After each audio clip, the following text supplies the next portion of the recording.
Rev it up and welcome to Cars Yeah, show number 1873. This week we celebrate the Quail, a motorsports gathering that takes place Friday, August 13th at the Quail Lodge and Golf Course in beautiful Carmel Valley, California. To learn more, go to peninsula.com. This is Cars Yeah, where you'll enjoy interviews with inspiring automotive enthusiasts. Mark Green is here to provide you with a fuel injection of automotive inspiration. So get in, sit down, buckle up, and get ready for a wild ride here on Cars Yeah.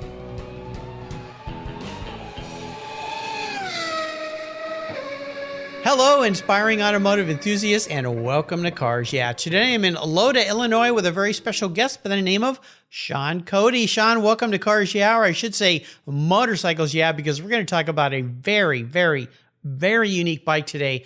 Do you have it in gear, and are you ready to release the clutch? Mark, you bet I am. This will be fun. We're going to have some fun today. Now, before I give you a proper introduction and we dive into something very unique that you're taking to the Quail, a motorsports gathering, would you share one little thing that maybe most people don't know about you, Shawn? Well, a lot of people know it, but most tend to forget it. I spent my entire business career in the petroleum industry, but actually went to college to be an optometrist. I was a private practice optometrist briefly before I went back into family business. You know, I saw that on your bio and I went, wait a minute, I'm confused. Somebody that goes to medical school, that is no small commitment. And then to take a diversion and go back into the petroleum business, I've got to ask, why? It's a legacy family business. My grandfather started it over 90 years ago. And unfortunately, right after I got out of graduate school, he was unfortunately killed in an auto accident. Oh, no. We had a big business and a lot of really excellent employees at the time. And my father was the only one in the family member in the business. So I kind of needed to go back, give him a hand, and ended up sticking around for 30 years. I guess my wife thought it was going to be a short-term stint, but I stuck around. Yeah, well, it sounds like you did very well and continued the family legacy in a very capable hand. So I'm glad for that. But I'm imagining your parents thinking, we pay for medical school, and then now he's going into the family business. Oh, well, you know what? It seems like it worked out pretty well. So I'm happy for you for that. So that's great. Well, let me give you a proper introduction, and we're going to talk about this very cool bike. Shawn Coady is semi-retired from a 31-year career in the industry of energy. His father, Tom, was a car enthusiast who collected cars, and that passion seemed to rub off a little bit, maybe a lot. Shawn grew up repairing and restoring European sports cars through high school and college, and after graduating from university, he started building his own collection, including antique motorcycles. His collection has grown to over 20 vehicles, primarily Italian sports cars from the 1960s, and 22 motorcycles, most of them being pre-1941. And one of those very special rides I keep talking about, it's an incredibly rare 1902 Indian motorcycle, and it will be on display at the Quail, a motorsports gathering, in just about a week. We'll be back in just a minute to talk to Shawn about his life, his passion for cars, and this bike. But first, a word from our valued sponsors. So give them a listen, and we'll be right back. One of your vehicle's interior surfaces that gets a lot of abuse is your dashboard. The sun beats down, and those damaging UV rays cause massive heat cycles, resulting in color changes and sometimes cracks. My friends at Covercraft have a great solution for you and for me. Their custom-tailored dash mats protect your dash from heat buildup while providing a stylish solution. You can choose from a variety of styles and colors, including carpet, suede mat, that's the one I have for my vehicles, Carhartt limited edition velour mats, and the Ultimat for trucks and SUVs. Another great benefit of your Covercraft dash mat is that it eliminates the harsh glare the sun produces from your dash to the inside of your windshield, which can make driving a hazard. Covercraft's Dash Mat Design Center is located in Arizona, where they know about harsh sun. I've got a special deal for you. If you use the code YEAH21, YEAH21 at covercraft.com, you'll get 10% off your Covercraft order. That's right, 10% off. Just use the code YEAH21 at checkout. Covercraft, protecting the things that move you.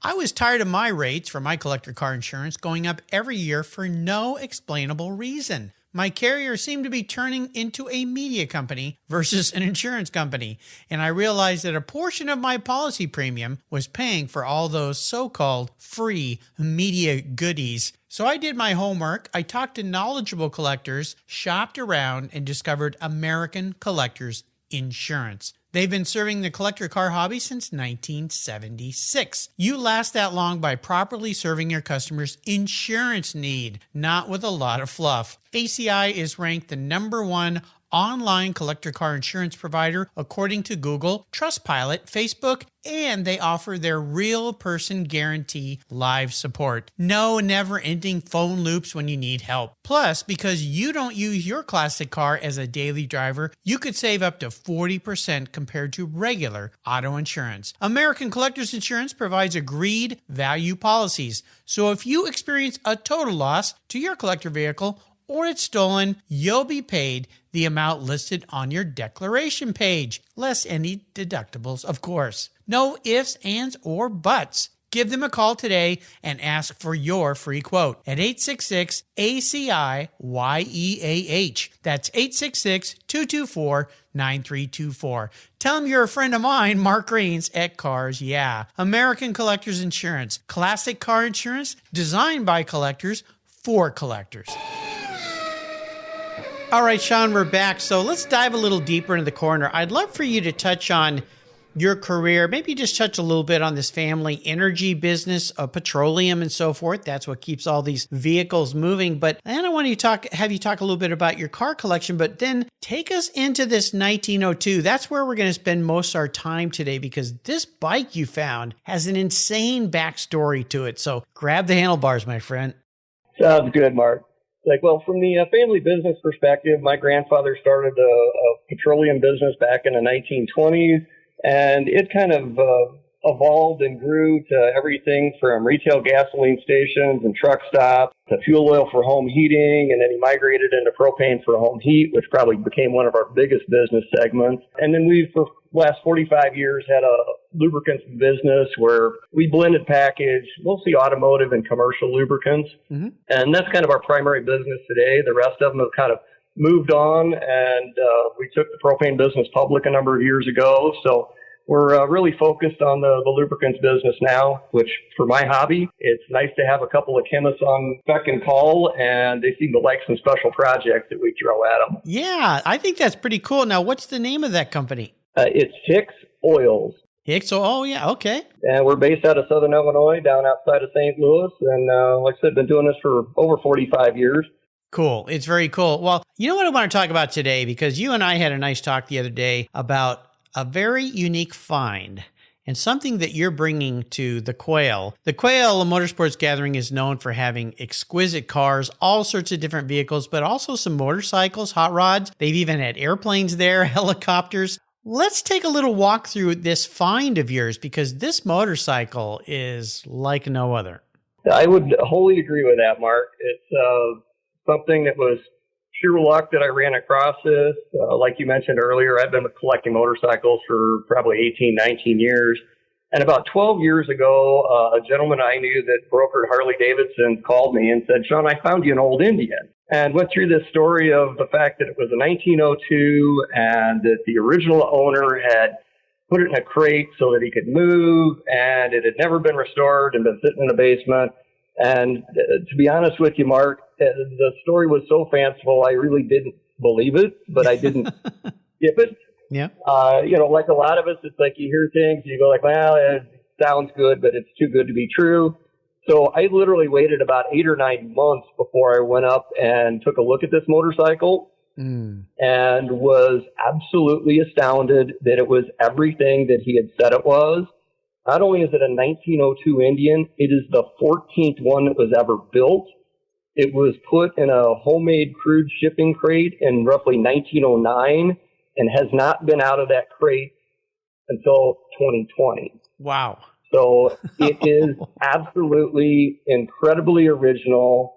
It had some rough storage in a basement for probably almost 7 decades, but it was all there, all complete. And because I was a little concerned about the fact that it was getting very fragile and it was just going to rust into a heap if we didn't do something about it. Right. So I read, and you don't want to restore something like this. It's only going to be original once, and I'm thrilled that the automotive and motorcycle hobby is starting to realize and value these early unrestored pieces as their reference points and their benchmarks for what future restorations ought to look like. Oh, yeah. The preservation class has become huge. I've seen cars on the lawn at Quail, at Pebble, and other events that are these finds. And these are, what you found is kind of like the proverbial barn find, but it's the basement find that is set in this. You're absolutely right. Yeah, in this crate. And what you told me the other day, and I would love for you to go into this, is I love the fact that you didn't want to mess with it. You wanted to preserve it and keep it original. You took a very unconventional path. You didn't take it to an automotive preservation restoration facility. You did something even bigger.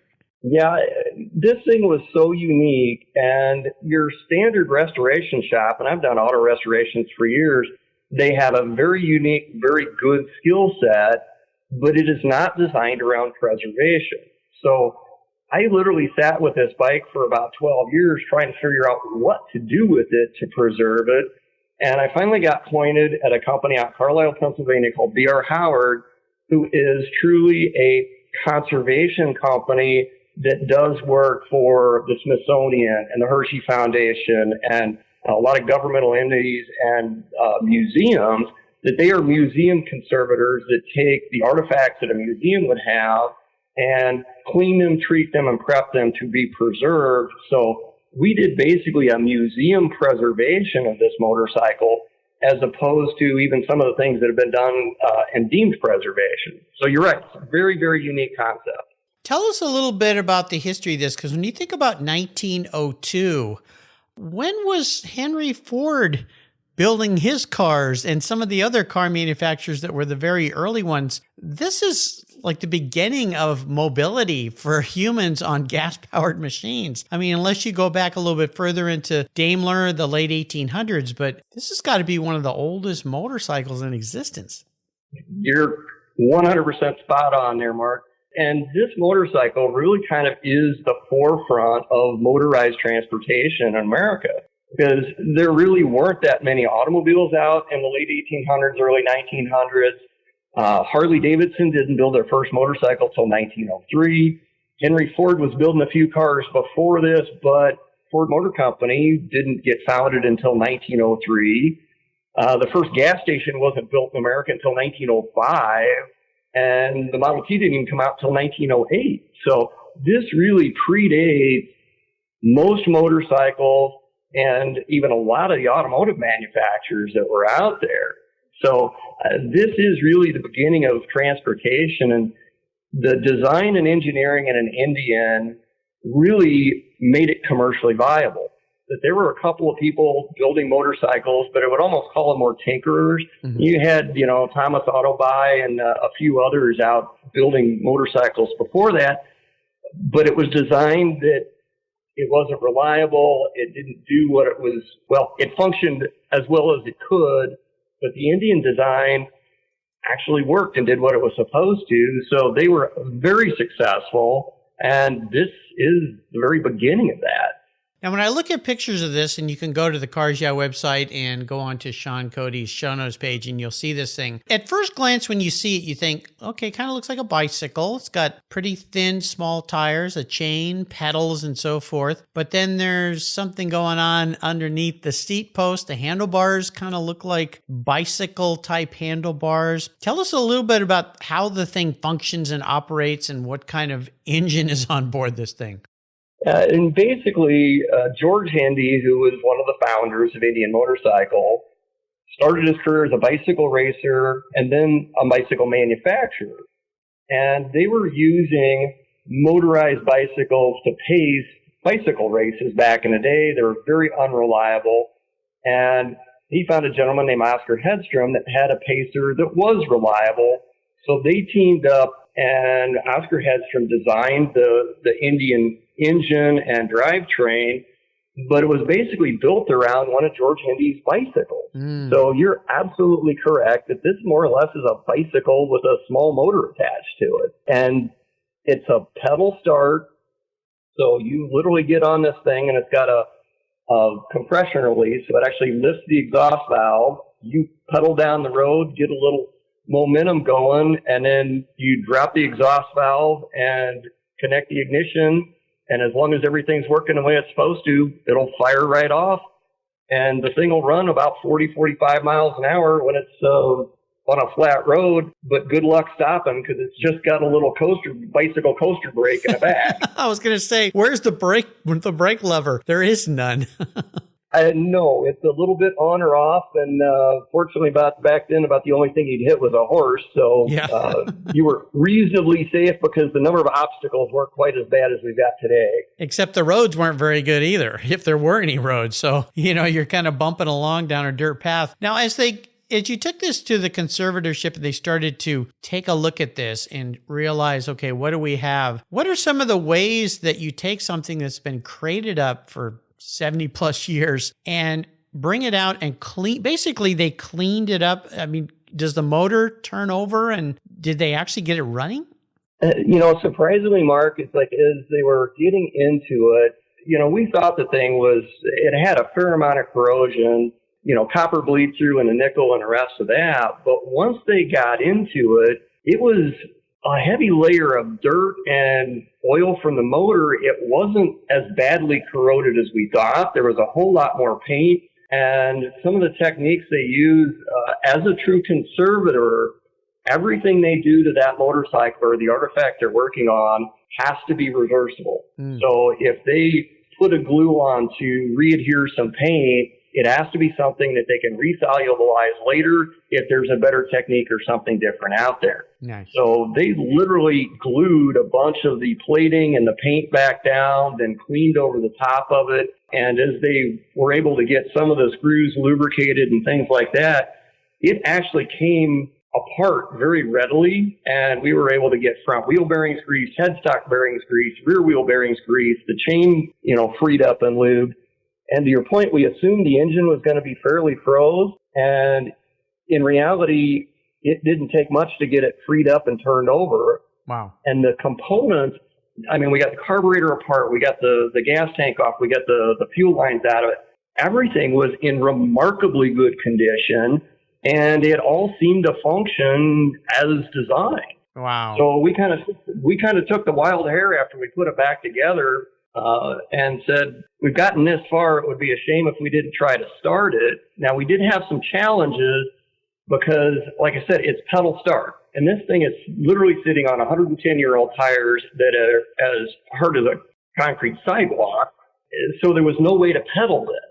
So we actually had to disconnect the chains and rig up a starter drive right off the engine sprocket with a cordless electric drill to send the motor over. There you go. Which actually worked quite well. That's cool. And then we, obviously the battery and the coil were shot, so we just hooked up a modern battery and a coil to it. And then we did bottle feed the gasoline to it because the paint on the gas tank was so fragile. If we put gas in it, they were going to have to re-clean it, and we were really worried about losing more paint re-cleaning. Yeah. But with just a couple of modifications, we fired it up, and it ran the second time that we hit it. First couple of times we weren't spinning the motor quite fast enough, but as soon as we got enough RPMs, it fired off and ran beautifully. Wow. After 110 years.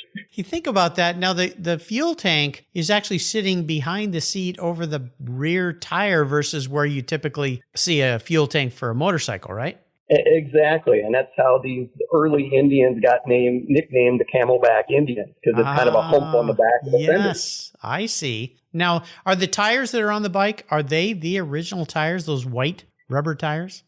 I would actually probably doubt it, because this gentleman appears to have, bikes got use and wear to it, and I don't think tires would have lasted 9 years. So they are at least 110 years old, but they are probably not originals. However, back in the day, tires were kind of a gray-white compound, because natural latex is pure white, and if you add some carbon to it, it makes it a little more durable. And at that point in time, they really hadn't gone to all black tires yet. Anything else in the discovery process that you uncovered about this motorcycle?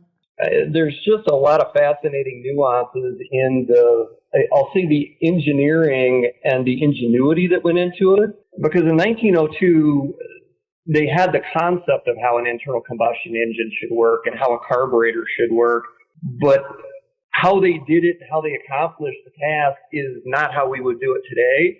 So it was actually really fascinating and a little bit of a learning curve to try to figure out even how the internal workings of that carburetor were designed to function. Now, you've been collecting bikes for a long time. What is it about motorcycles that inspire you? That whole group of motorcycles from, the 1902, which the Indian is, up into, I'll say anything pre-World War II, there's some fascinating engineering, especially the teens bikes, that there was a lot of engineering that was, I'll say, even way ahead of a lot of the automobiles on the road. Like you take a Henderson, here's a 4-cylinder air-cooled cast aluminum block motor with an integral transmission, built at the time of a Model A. And, there was a lot of interesting metallurgy and design work in a motorcycle that I'll say far and away exceeds what was in an automobile. Oh, absolutely. Yeah, very fascinating. Let's take a short break. We come back. I want to talk about maybe one of the biggest challenges with this bike find and getting it to its state of condition. So keep that thought in mind, and we'll be right back. What began as a charitable car show has grown into the world's greatest collector car auctions, raising over $133 million for charitable organizations to date. For nearly 50 years, automotive enthusiasts from all over the world have enjoyed the Barrett-Jackson collector car auctions, and I'm a huge fan. Regarded as the barometer of the collector car industry, their auctions are world-class lifestyle events where thousands of the world's most sought-after, unique, and valuable automobiles cross the block in front of a global audience, in person, on TV, or streamed online. Barrett-Jackson produces the world's greatest collector car auctions in Scottsdale, Arizona, Palm Beach, Florida, Las Vegas, Nevada, and new for 2021, Houston, Texas. The excitement of Barrett-Jackson auctions is contagious, and a unique experience is not to be missed. Barrett-Jackson, the world's greatest collector car auctions. I've discovered Linkage.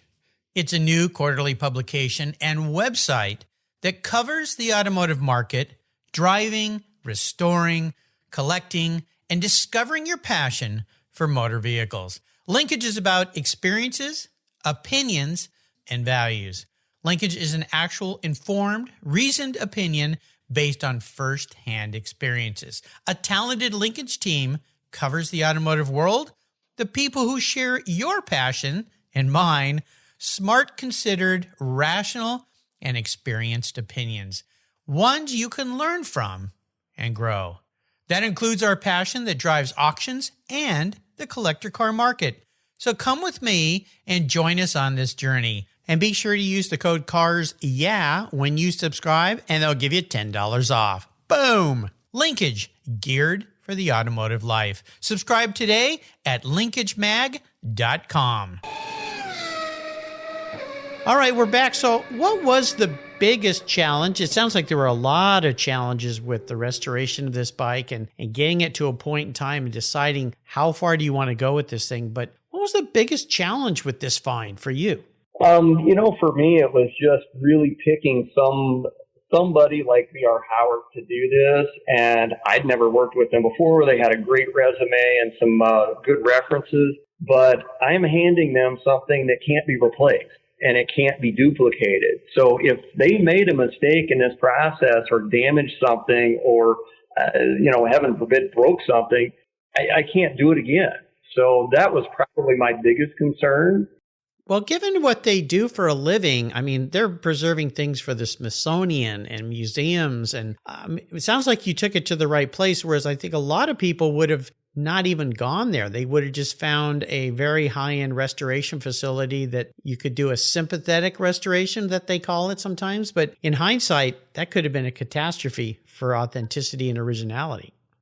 You're absolutely spot on with that comment. And the other challenge that I was really happy with V.R. Howard and why they kind of bubbled up to the top of my list to use is if you take a motorcycle, the variety of materials that they've got to figure out how to preserve is quite broad. I mean, you got a leather seat, you got lots of nickel plating, you got rubber tires, you got paint, you got mechanical components, you got rubber wiring.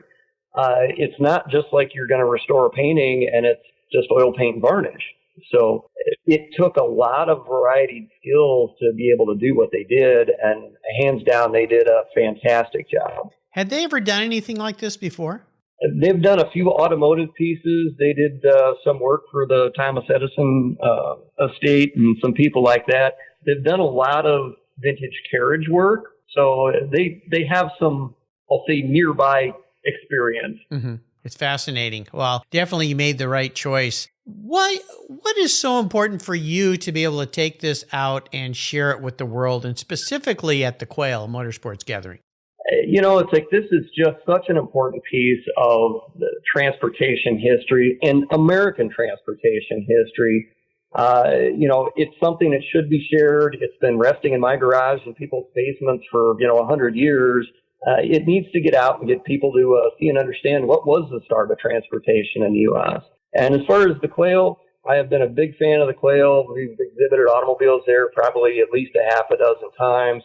It is a outstanding event for the automotive side, and as you mentioned, they have motorcycles and everything else, and they vary up what they have out there on the field. But it's a great automotive show, married to probably the best garden party you will ever attend in your life. So the folks at the Quail and the Peninsula Group put on an absolutely incredible event, and to me, it was a great place. And Pebble Beach Car Week is an awesome venue to put this back out in the public's eye again.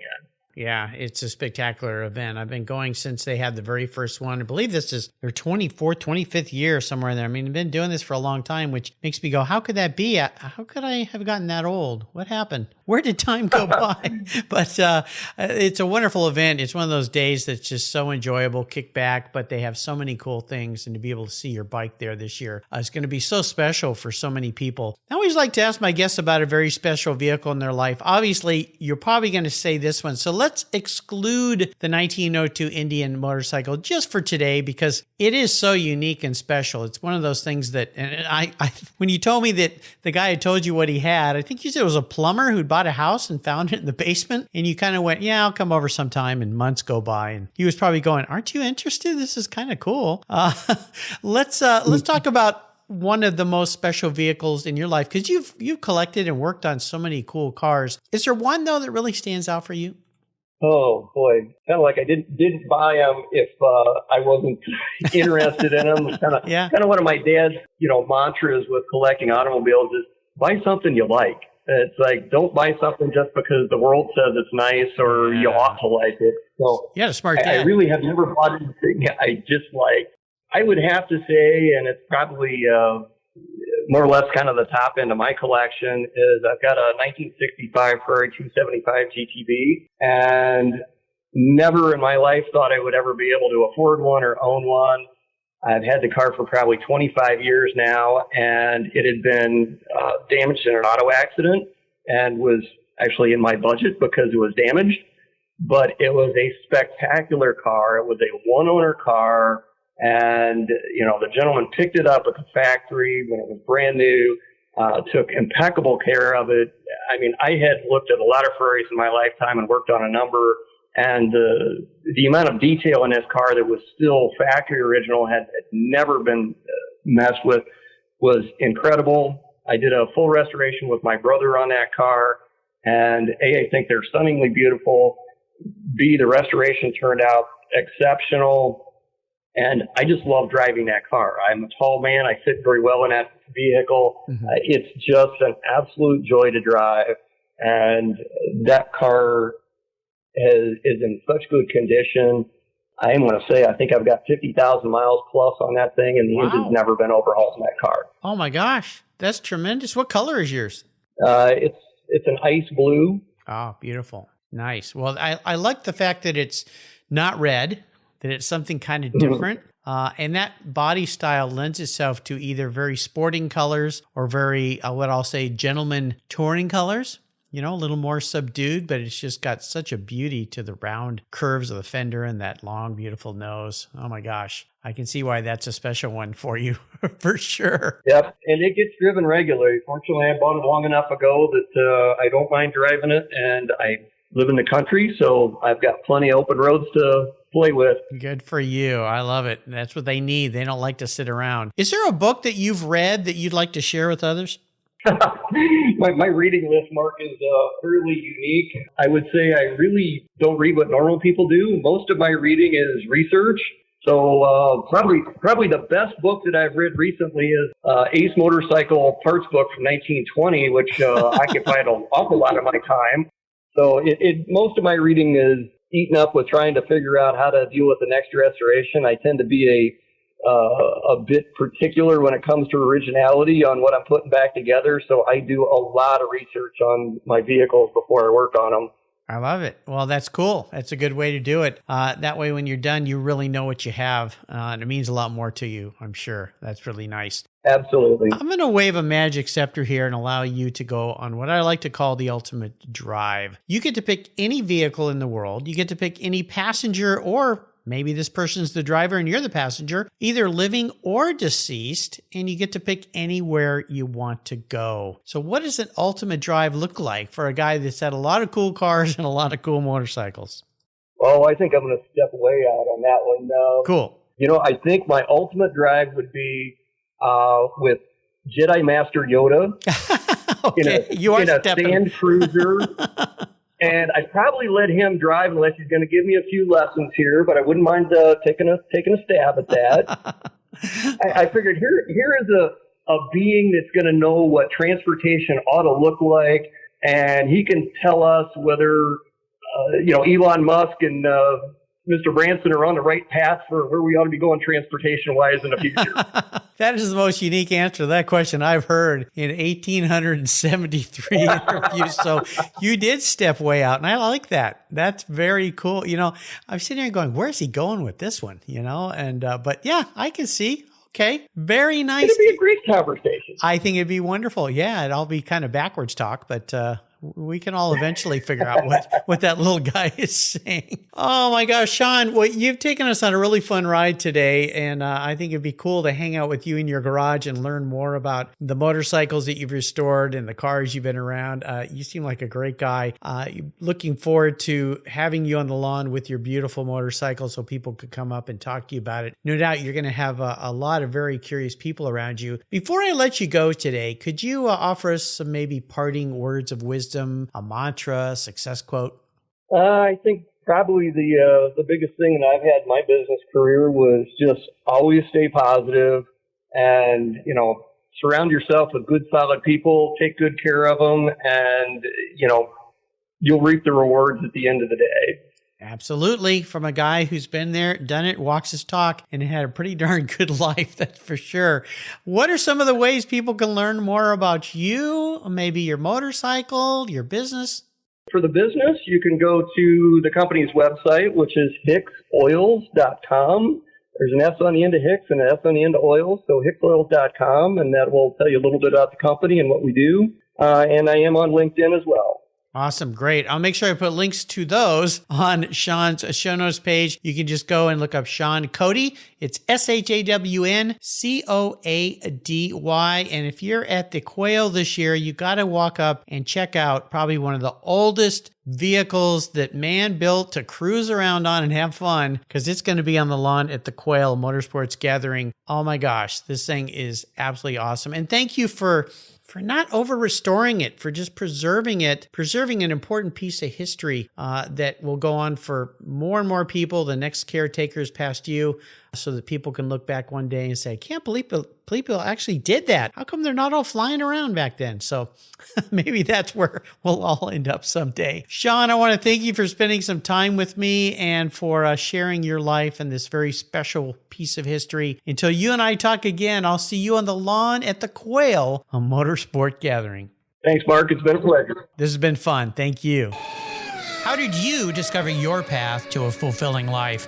Too many young people flounder in finding an education and a career that fits. But for those who have a passion for cars, trucks, and motorcycles, and who love working with their hands, problem solving, and fixing things, a career as a professional auto technician is incredibly rewarding. Cars Yeah! Is pleased to team up with TechForce Foundation, our charity of choice, in bringing scholarships, technical education, and hands-on experience to young people so they can discover a possible future. Join me and lend your support by visiting techforce.org today. Thank you so much for joining us on today's ride here at Cars Yeah! Drive on over to carsyeah.com to find show notes and inspiring automotive fun. Download your free copy of Filler Up, a fun book filled with gorgeous photographs of fuel filler fun, including quotes from more inspiring automotive enthusiasts. Download your copy today, and we'll see you next time on Cars Yeah!